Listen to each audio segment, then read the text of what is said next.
Hey everyone, I'm Jin, and today we'll be sharing you the breakdown of Ghost. So, how this song came about was a few years ago when I listened to Justin Bieber's album Justice. Two specific songs actually. First one is Die For You featuring Dominic Fike, and another one's called Hold On.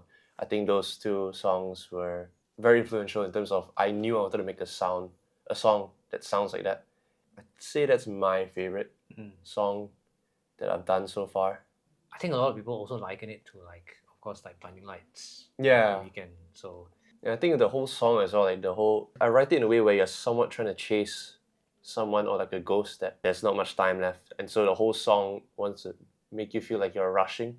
So a lot of my friends actually, the part where the instrumental part picks up, they're all like, they just feel like they need to speed in their car. yeah. As so- in the post-chorus too. Yeah, right? yeah. The bridge. A lot of them say like they just can't help but they feel like just stepping on it. I think that's kind of what we wanted, right? Yeah. Like, so, it's a good thing that I think people have managed to feel that. Yeah. So it means we captured that arpeggio going on here, right? This thing here. I like this one a lot. Yeah. actually. It's almost like it's kind of like screaming at you a little bit, Yeah. but still kind of contained at the start. The initial version was we started off like Blinding Lights with the drum kicking in. I actually don't remember what that sounds like. It's to be like honest. it just starts with like Did the verses always have drums as well? yeah, right from the start when Right? the song Yeah, plays. yeah. Okay, yeah, you're right. That I kind of remember that a little bit. Yeah. And this is something I like to do as well, which again we will go because we were kind of going for something a little darker. So this piano, it's like very compressed and it's got that very low, like the start of Thriller, that Yeah. kind of like Yeah. a very, very dirty, very kind of, it's almost like spacey sound to it. It's called kind of thing. And of course, you've got some really nice vocals here. Pretty simple. Just made it very bright with a bunch of echoes and reverbs and stuff like that. Right. So we go into the pre-chorus.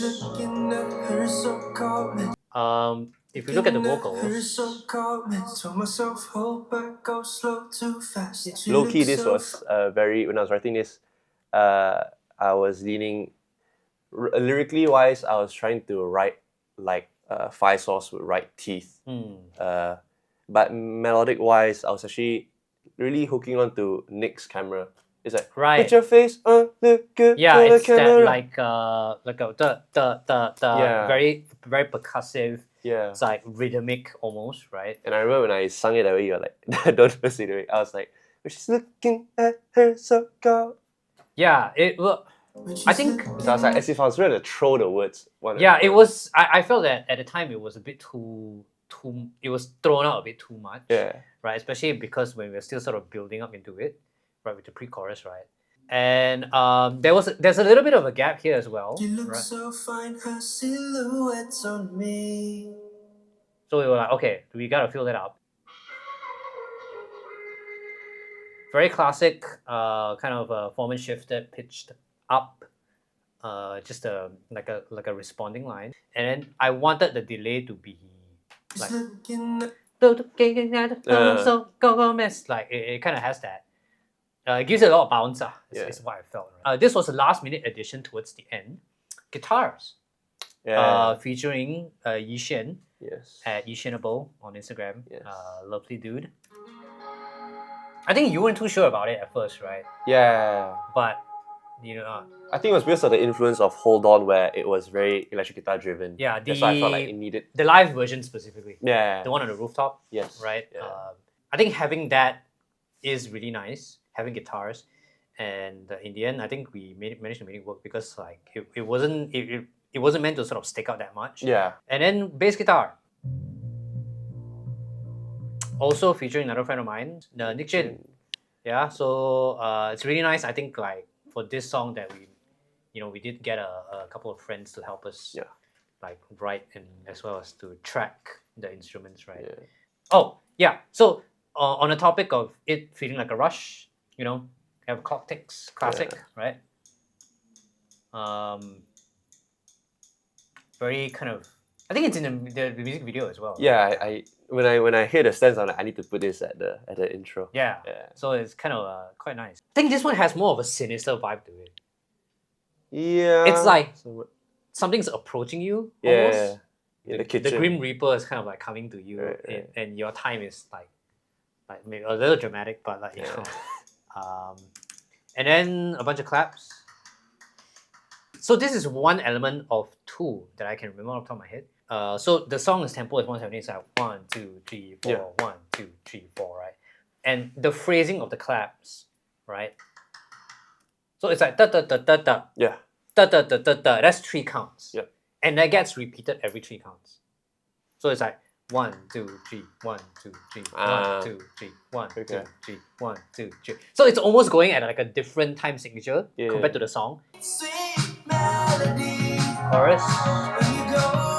Especially for this part, the drums, there were 2 patterns for us to choose from. I love 80s music and I really like songs like Footloose and Take On Me. I really wanted the part where it comes in.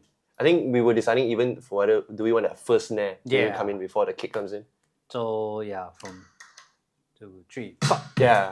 And I felt like the snare just helps to pick it up a bit. And interesting thing, I don't know if you guys would notice, like if you listen on both sides, the words melody and feather me, it pans left and right. In a sense where melody and feather me just happened to, was like an idea where I was like, I need it to be there. So I think it was just an interesting, because I know Blinding Lights did that as well. Like it panned left, then it panned right on certain parts of the song. So I just felt like it'd be cool, you know, to play around with panning left and right. Let's check that out. Melody, when you go. Right. It was like you were pretty specific about it as well. Yeah. Okay, from left, then right. Yeah. Right, and it had to be like a smooth. And it's funny if let's say you're wearing earphones, you just put on one ear. If you play this song, then you just hear smell it that. and that's it.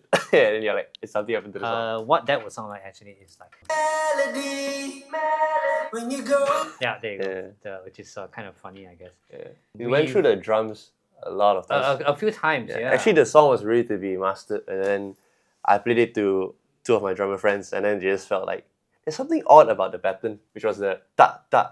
Right. Let's Let's play it.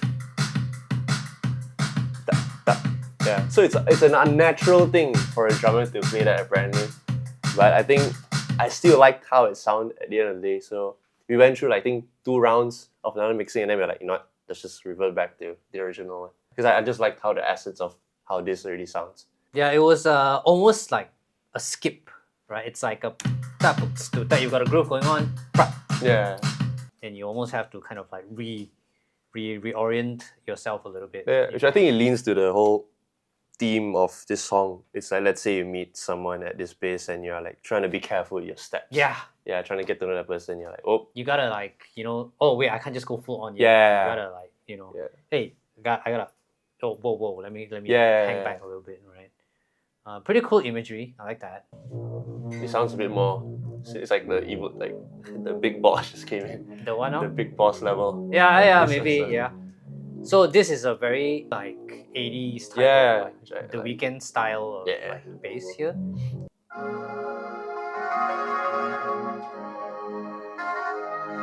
So without that lead, right? I think that's a very key part of the song. Yeah. Without it, it kind of feels like there's a gap.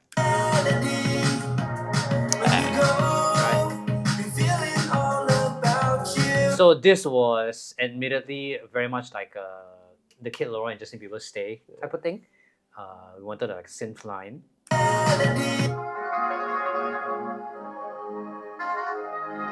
I came up with this line. And then funny enough, when Tim heard this part, like Tim from Tidal, he actually said there's a Lainey song that has that. Really? And he actually found it for me and like played it. I was like, oh yeah, but I can't remember what exactly was that song. Wow, okay. It was like a very old Lainey album. Like they are like the I Love You So Bad kind of. Well, I mean, I was bumping those albums a lot back then, so maybe a part of me sort of, I don't know, pulled that out. This pad, I made it sort of follow the drums and the bass a little bit, right? It's like Yeah. A lot of movement to it. I think that makes it feel a lot more alive. For the most part, I'm quite proud of. I think the additional sound effects and everything we put in the song.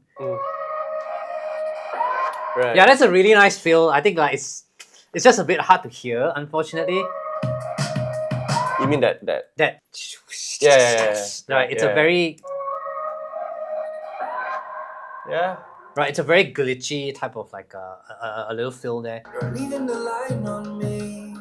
This is basically sort of I'm probably not gonna get this right, but it's like that Afrobeat like style of dance halls type of like a drum like pattern. It's like it's just without that snare. So Right. normally it's like Right. but that comes in later. Okay.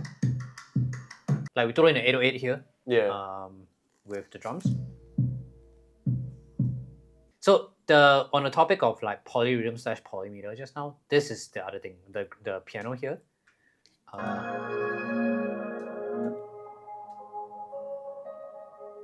So it's almost like dun dun dun dun dun dun dun dun dun dun 5-note pattern. Yeah. Right? So it's like 1, 2, 3, 4, 5.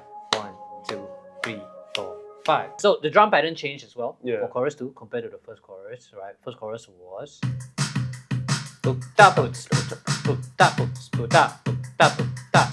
right, and then chorus 2 is straighter. So like you said before, this is the part where just pedal to the floor, and you know you're just not stopping at all. So it's kind of just propelling you forward all the way. Low key, it's like I can feel like I'm doing Rainbow Road on Mario Kart, Right. shifting. Yeah, probably. But you know, this one is a bit less rainbows and sunshine and color. You know, My friend says she likes the keys that's going on in the background during this part as well. There's a few layers to that. Yeah, a bunch of stuff to that. Sounds like it's like from a game. Yeah. For me, that little pattern there, it's a very... So if I slowed it down especially, it's a very near automata style like harmony to the bells. And it's this one specific game in series, right? Basically.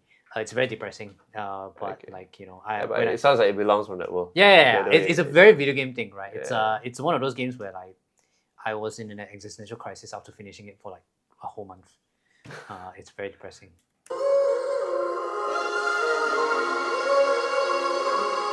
Kind of like a scream. That kind of like creeps in.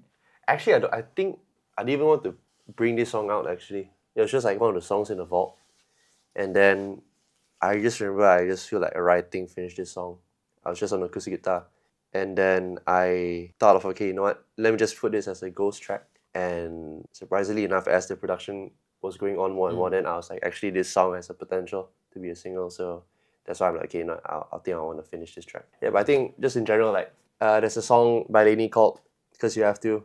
I just remember one of the lyrics being chasing hard is like chasing a ghost. When you try to get to know someone, it just feels like, no, it'll just disappear. And I think this whole song captures the essence of you just genuinely wanted to get to know them, and then just things just don't go your way, and you're like, oh well, okay then. But it's also like a song where it's like what you would have liked to say to that someone. So I think Ghost kind of feels like the right title for it. And in terms of it fits sonically as well into the whole thing, the whole theme of a Ghost. The song's already out. You can watch the music video. I worked my ass off for that video and planning everything, editing everything. This was the song that had the most mixed revisions.